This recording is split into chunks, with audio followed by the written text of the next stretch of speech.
Guys দেখেন কাশফুলের সমাহার কাকে বলে। আপনার যতটুকু চোখ যাবে দেখেন সব জায়গায় কি সুন্দর করে কাশফুল ফুটেছে। যারা কাশফুল পছন্দ করেন তারা যদি একবার এই জায়গায় আসেন, আমি মনে করি সত্যি আপনার মন প্রাণ সব কিছু জুড়িয়ে যাবে।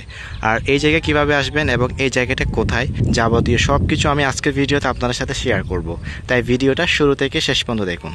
হ্যালো গাইস, কী অবস্থা সবার, কেমন আছেন সবাই? আশা করছি আপনারা সকলে অনেক ভালো আছেন। আপনাদের সাথে আছে আমি আদি ব্লগসের বিডি আদি। তো আজকে আমি এখন যে জায়গায় আছি সেটি হচ্ছে আপনার বোয়ালখালী।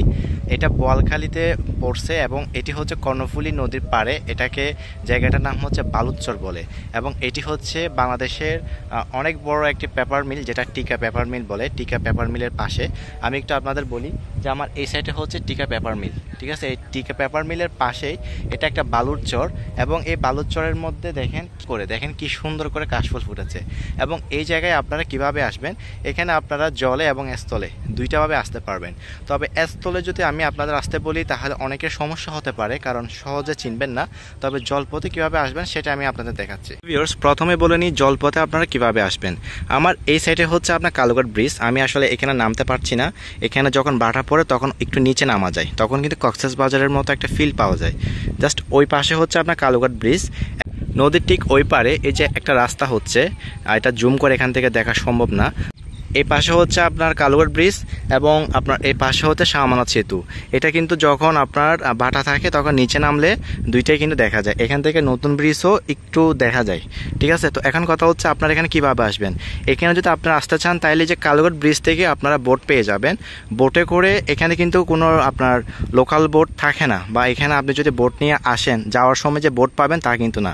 আপনি যদি সেখান থেকে বোট নিয়ে এখানে আসেন তাহলে ওই বোটটাকে আপনাকে আপ ডাউন রিজার্ভ করতে হবে। মানে আপনি ওইখান থেকে বলে উঠবেন যে আপনি এই বোটটা নিয়ে এখানে আসবেন, এই যে বালুচরে আপনারা ঘুরবেন। ঘোরার পর কিছুটা সময়, মনে করেন 1 ঘন্টার জন্য আপনারা রিজার্ভ করলেন। এখানে 1 ঘন্টা এনাফ, 1 ঘন্টায় সব ছবি উঠতে পারবেন। তো 1 ঘন্টা পর আপনি চলে যাবেন। তাইলে এটা হচ্ছে আপনাদের জন্য জলপথে একদম সহজ লোকেশন। আপনারা কালুঘাট ব্রিজ আসার পর ওই যে আপনারা এই নদীর কালুঘাট ব্রিজের আপনার পশ্চিম পাড়ে অনেকগুলো নৌকা পেয়ে যাবেন। নৌকার মাঝিকে বলেন যে আপনি টিকে পেপার মিলের পাশে বালুচরে যাবেন, যেখানে কাশফুল ফুটেছে। এটা বালুচর বললে সবাই চিনে। মাঝি আপনাদের বোটে করে এখানে নিয়ে আসবে, আপনাদের নামিয়ে দেওয়ার পর নৌকাটা আপনাদের জন্য অপেক্ষা করবে এবং আপনারা এখান থেকে ছবি তুলে আপনারা এখান থেকে চলে যেতে পারবেন। আমার মতে এটাই হচ্ছে সবচাইতে বেস্ট এবং সহজ লোকেশন। আর স্থলপথে আসতে চাইলে আপনারা যদি বোয়ালখালীর আশেপাশে হয়ে থাকেন তাইলে এই পাশে, জাস্ট এই পাশে আমার সোজা এখানে হচ্ছে আপনার গোলদারপাড়া নামে একটা জায়গা আছে। এখানে একটা বাঁশের সাঁকো আছে, এই বাঁশের সাঁকোটা আপনি পার হয়ে চলে আসতে পারবেন। তবে গোলদারপাড়া বললে আপনাকে সবাই দেখিয়ে দিবে। সেটাও আপনি কালুঘাট ব্রিজ পার হওয়ার পরে কিছুটা আসার পর আপনি যদি বলেন যে গোলদারপাড়া যাবেন, গোলদারপাড়া বললে আপনাকে সবাই দেখিয়ে দিবে। যে আপনি যদি এটাও বলেন যে আপনি বালুচর যাবেন, সে রাস্তাটাও আপনাদের সবাই দেখিয়ে দিবে। তবে এখানে আসতে হলে জাস্ট বাঁশের সাঁকোটা আপনাদের পার হয়ে আসতে হবে। তবে এটা যারা নতুন, যারা আসলে চিনেন না, যারা বোয়ালখালী কখনো আসেন নাই বা চিনেন না, তারা কিন্তু সহজে কিন্তু এই জায়গায় আসতে পারবেন না। তো এই জায়গার লোকেশন আমি আপনাদের আবারও বলি, এটি হচ্ছে আপনার বোয়ালখালীতে এবং জায়গাটার নাম হচ্ছে আপনার বালুচর। এবং এই জায়গার নিরাপত্তার কথা যদি বলতে যাই তাহলে একদম 100% সব কিছু নিরাপত্তা আছে।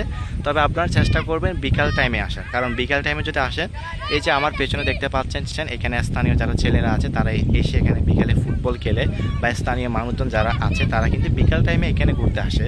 সকাল টাইমে এখানে কেউ আসে না, তো তখন জায়গাটা একটু নির্জীব থাকে, তো যার জন্য হয়তো বা একটু নিরাপত্তাহীন হতে পারেন আপনি। তো আপনি চেষ্টা করবেন একদম পরন্ত বিকালে যদি আসেন তাহলে আপনার নিরাপত্তা নিয়ে কোনো সন্দেহ নেই, কারণ এখানে স্থানীয় মানুষরা থাকে।